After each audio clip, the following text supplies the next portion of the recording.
My name is Katie Royce. I am a news reporter for The Vintage, and today we're looking at the Great Depression.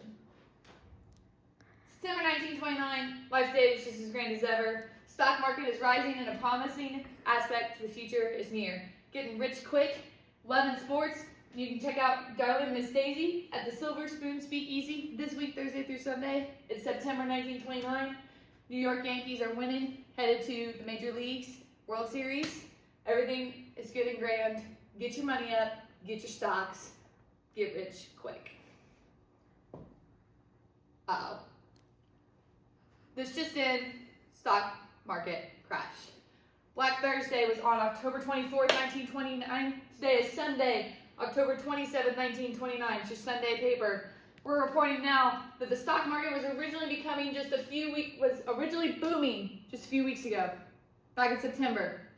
The American people were buying and selling stocks in hopes to get rich quick. The experts believed that this has created a bubble when the stock prices were too high, so people were selling their own stocks, trying to get rid of what they owned, creating that bubble. Eventually, bubbles pop. The real value of the companies were causing bigger investors to sell their stocks, and the soon-to-be wealthy dreams have crashed, much like the stock market. While some banks are beginning to close, we shall do our best not to panic. Stay with us. It didn't get better.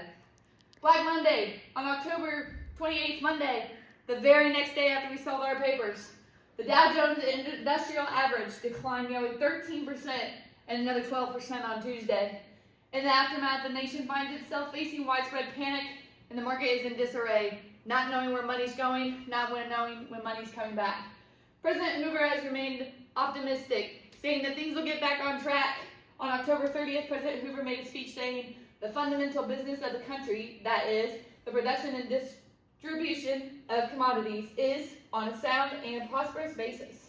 President Hoover has faith in our economy, and so should we."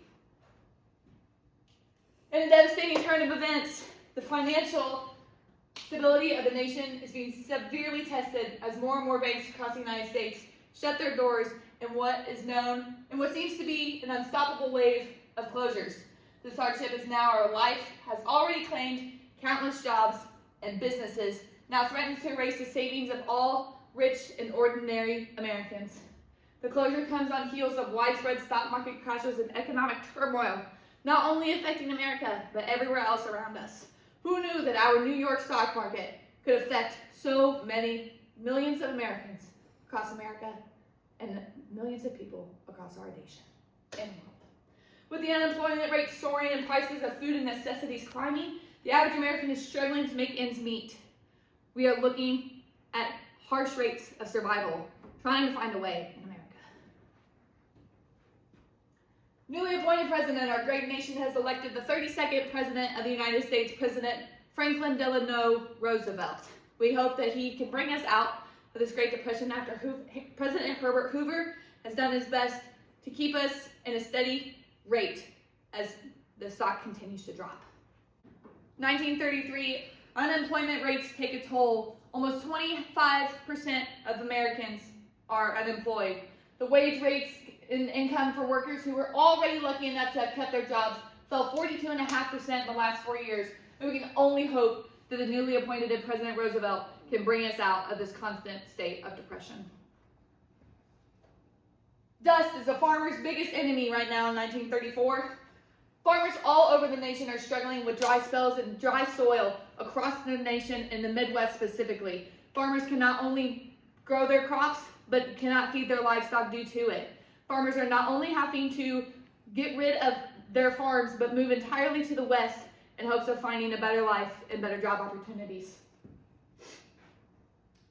Internationally, worldwide economic downturn.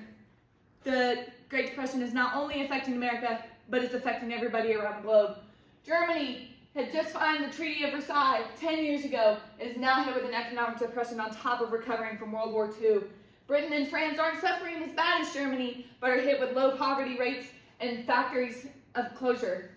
Japan and China are experiencing severe disruptions in trade, affecting its ability to maintain its military and economic expansion.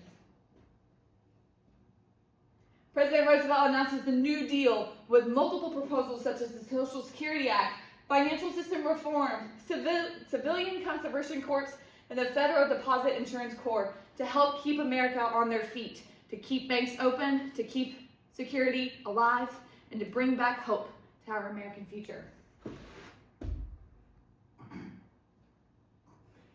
It's all over, folks. It's been 10 years in America. The Depression is finally over. President Roosevelt has declared our nation's state of depression to be over, and the market is back on track. The New Deal and proposal plans that are created finally help pull us out of the depths of hell, and has brought us together as one nation once again. It's 1939, the tennis U.S. National Championship was won by Bobby Riggs and Alice Marble last month. And the Major League Baseball teams are competing in the World Series this month. Yankees versus Reds. The Yankees are favored to win, but if you ask anybody in Cincinnati, they won't. Been great having you. Who knows what will happen in the next 5 years.